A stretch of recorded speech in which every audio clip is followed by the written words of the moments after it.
From the Mapleview Animal Hospital studios, this is the WHTC Morning News with Gary Stevens and Peg McNichol on 99.7, 1450 WHTC and WHTC.com. And welcome back to the WHTC Morning News for this Tuesday, November the 3rd. It is Election Day, but it is not the only thing that we're going to be focusing on for this Tuesday. It's been too long that we've had this gentleman join us to talk about his exploits. He is the ultra-marathoner, the Shark, Jim Dreyer on the other side of our Zoom connection. Jim, welcome back to WHTC. Yes, it has been too long.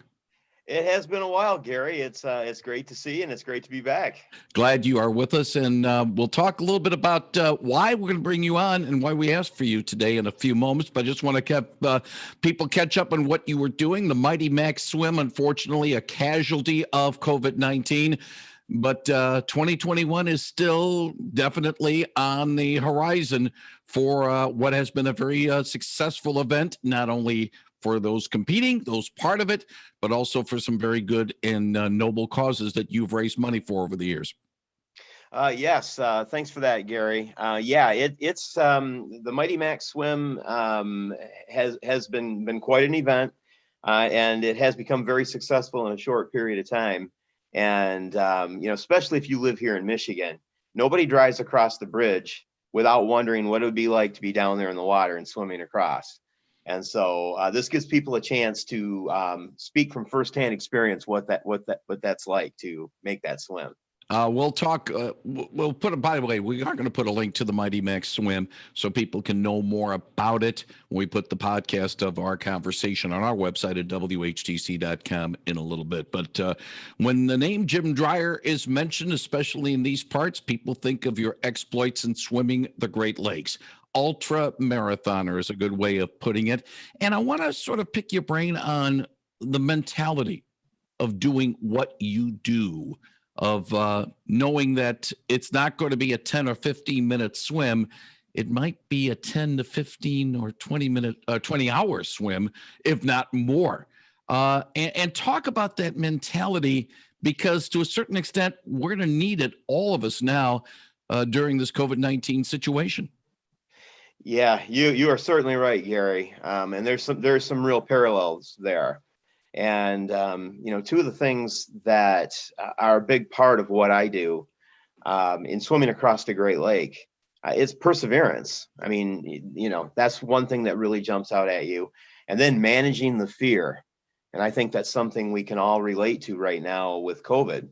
And, I will say this, I mean, just in a nutshell, swimming across Lake Superior, 60 hours nonstop swimming alone, with 250 pounds of supplies attached to my waist, having to navigate my way 60 miles across the lake to find Canada, and then running into a huge storm, 15-foot waves, 50-mile-an-hour winds, ending up on the side of a 100-foot cliff, where I would still be if it wasn't for the grace of God, somebody finding me there and picking me off the cliff.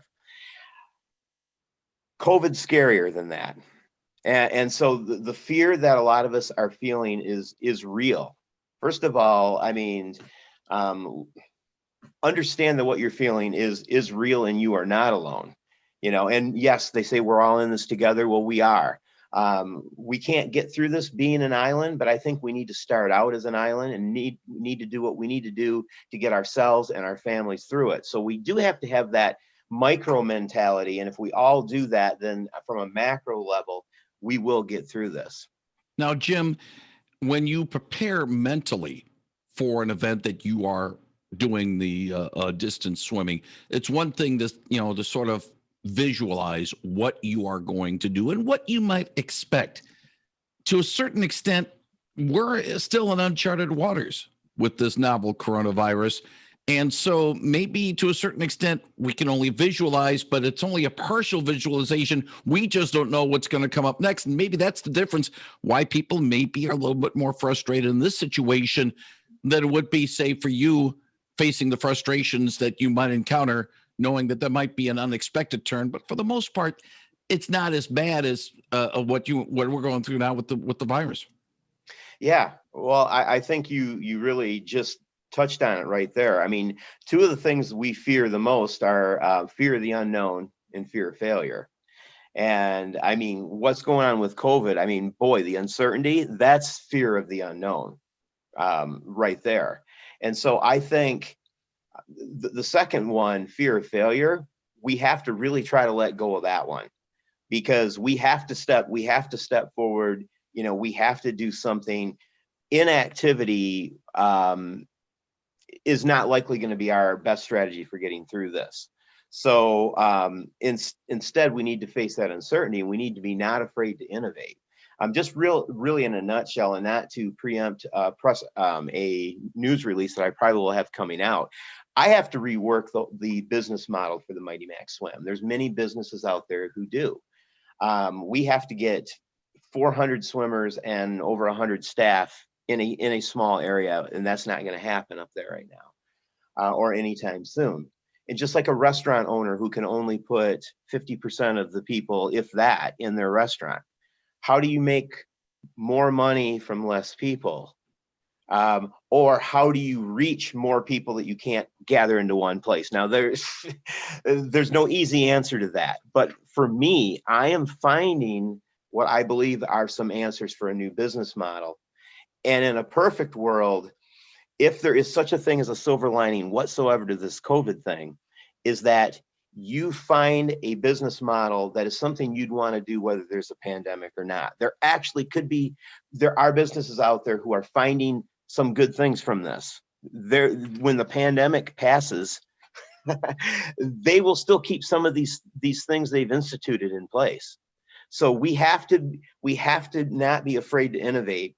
We have to tackle that fear of the uncertainty, and we have to let go of that fear of failure. We really do. Is that easier said than done, Jim? Much easier said than done.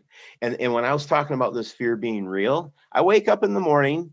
Yeah, you know, this is the guy that just told you that brief story about swimming across Lake Superior, and I'm a deer in the headlights. We react to fear one of two ways. It's fight or flight.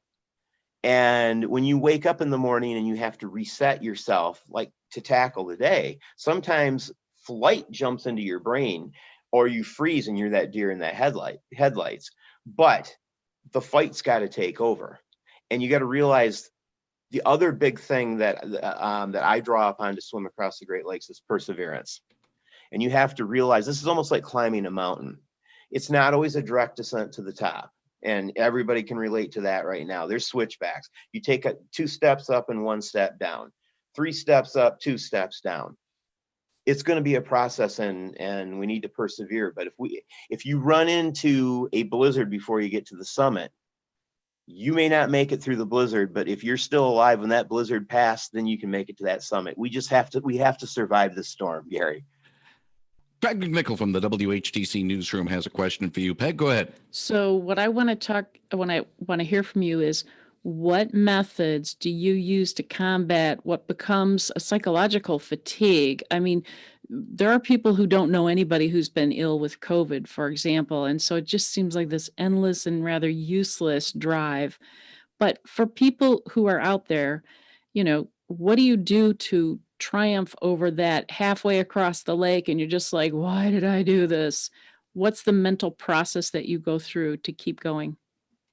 Hi, Peg. How are you? Hi. Man, I mean, it is tough. It is tough. But, right now we are all being battle tested like we've never been battle tested before. This comes back to visualization again, but not necessarily as much as, 2 types of visualization. You're visualizing where you want to go, your intended destination, but bigger than that, you're visualizing, you're shaping the vision for how you see yourself. We have all succeeded at things in life, and we've all fallen short. So we have a choice in how we view ourselves anytime we're faced with a challenge. And I referred to that deer in the headlights. when you're faced with a challenge, there might be that second where you're that deer in the headlights, but then you have to draw upon your past successes. And maybe you've never faced anything like we're facing right now. And I think that's true for a lot of us, but we've all faced down a lot of challenges in our lives. And like I said, we've succeeded and we've fallen short. So when we're facing that challenge, choose to see yourself as the person who succeeded, not that person who fell short. I've been in many a storm in the middle of a Great Lake where it feels hopeless. It feels pointless. It feels like you're not going to win. I remember the last time I fought my way through a storm.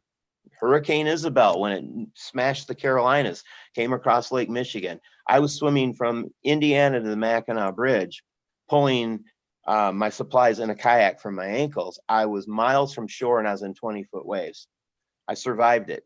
That helps when you're facing another challenge. Draw upon your past successes and see yourself as that person, really, because in the end, when you're fighting through these challenges, it's on your shoulders. You are an island, but together we're all going to come together. And if you take charge of that island that's you, then we are, and everybody does that, we are truly in this together.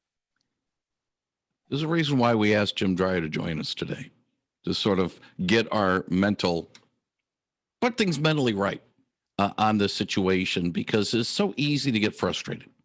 To be honest with you, Jim, it's so easy to get frustrated by all this. And sometimes we just need somebody who's been there, not with the COVID, not with the novel coronavirus, but somebody who's been there alone to sort of blaze a trail.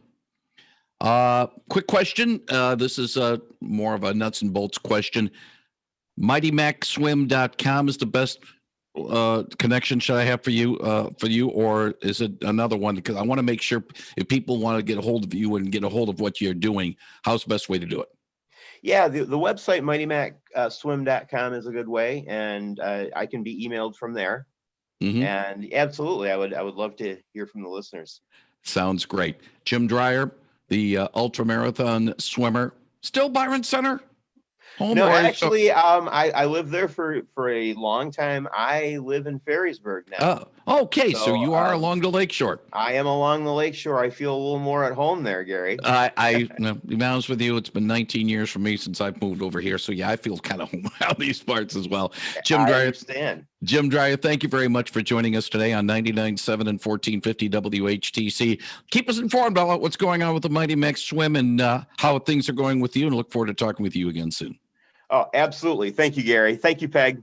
Thank you very much. That is Jim Dreyer on Real News Now, 99.7 and 1450 WHTC.